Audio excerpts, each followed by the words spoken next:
A prática deve vir sempre antes. Este é um princípio do budismo primordial que o mestre Baraghi aprendeu desde cedo com sua avó Tani. Por isso, jamais deixou de rezar. Com um remédio amargo, foi preciso que o mestre Baraghi fosse reduzido à mais completa solidão e abandono para que reencontrasse a essência de sua fé. Porque quando não se tem mais nada a perder, é quando se conquista tudo.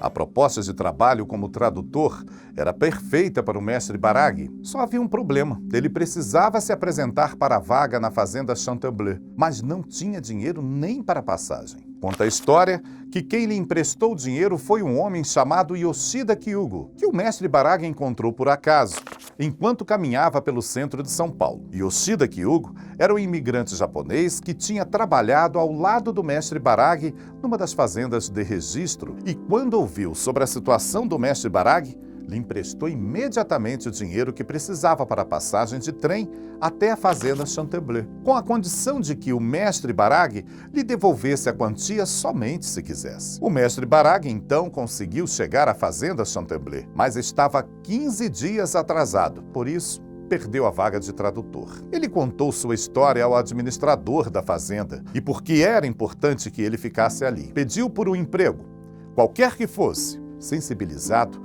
o administrador ofereceu-lhe então uma vaga de trabalho na colheita do café. Como era inverno, outros imigrantes dispensavam esse serviço, mas mesmo assim, o mestre Baraghi aceitou a oferta. Finalmente, seu tio, Mizoguchi Kisaburo, chegou ao Brasil. Junto com ele vieram mais 7 pessoas. O fato dele ter perdido a esposa e o irmão abalou ele drasticamente, mas depois que ele superou isso, ele já não era mais o mesmo. Era um Ibaragi Nisui Shonin que tinha incorporado 100% o espírito devoto de expansionista que agora não tem mais volta mesmo, né? Esse elo com a família Mizoguchi, ela foi fundamental. Por ter essa ligação nesse momento difícil, prova de que realmente a força desse elo, né, existe. E que no final as pessoas que praticam a fé vão entender, né, tudo que o mestre Ibaragi Nisui Shonin passou, todas as coisas que ele enfrentou até chegar a esse momento, né, de recomeço, né, da vida dele através desse elo. E as pessoas acabam entendendo. O próprio ensinamento nos mostra isso. O mestre Baraghi passou a morar junto com a família na fazenda. Passaram anos juntos. Era como se o destino houvesse dado uma chance de recomeço para o mestre Baraghi. Não estava mais sozinho pela primeira vez em quase 4 anos. Todo ser humano, quando nós objetivamos transmitir os ensinamentos para as outras pessoas, fazer com que as outras pessoas compartilhem com a mesma oração, é benefício para você. Quanto menos a gente pensa que a gente vai depender de alguém, às vezes a gente se assusta, né? A gente fica surpreso porque a gente acaba sendo beneficiado por essas pessoas que a gente nunca imaginava. Então, tendo um elo positivo, com certeza, o benefício é muito grande. É claro que a família, os amigos são importantes também, né? Mas abrir mais o leque, ampliar, com certeza, a sua chance de ser feliz é muito maior.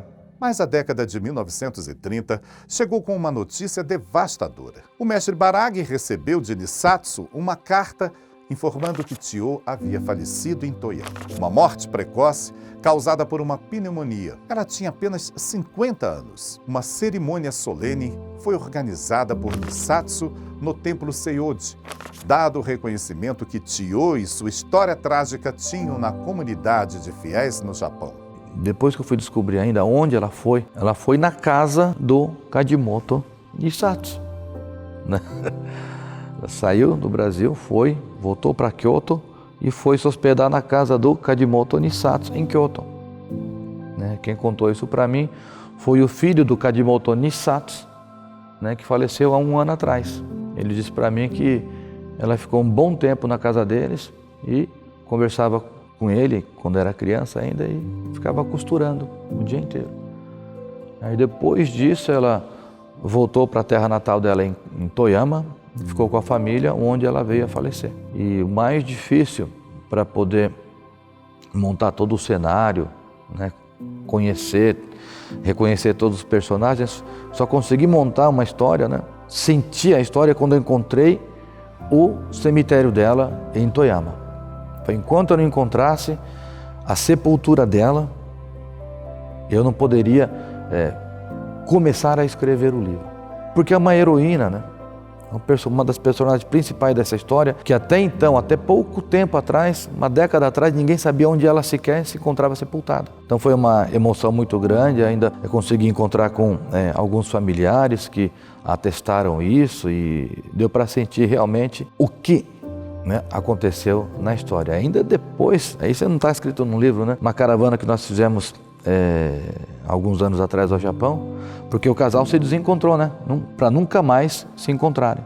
Isso ela faleceu em 1929 para 30, então tem quase 70 e poucos anos aí. Então nós levamos um pouco das cinzas do Ibaraki Nisui Shonin e depositamos no cemitério dela. Fizemos o reencontro acontecer. Tá? É triste, mas é comovente, né, essa história. É a história de você não se abater, não se sentir derrotado, mas sim usar isso como uma motivação.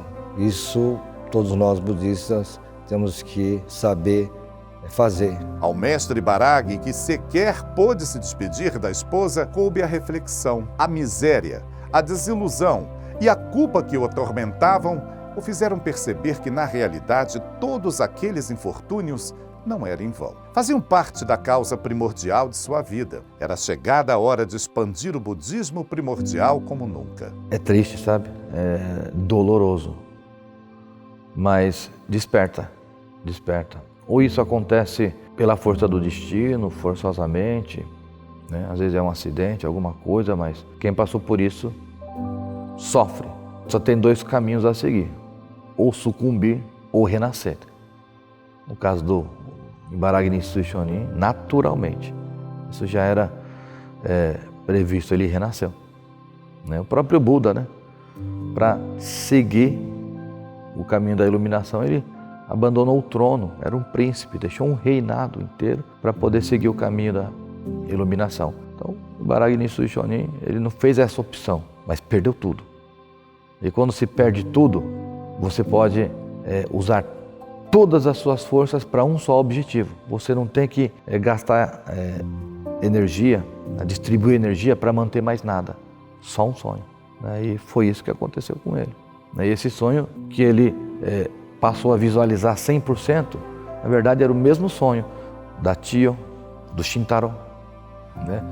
Dos mestres dele, do juramento dele. Então foi triste, doloroso, mas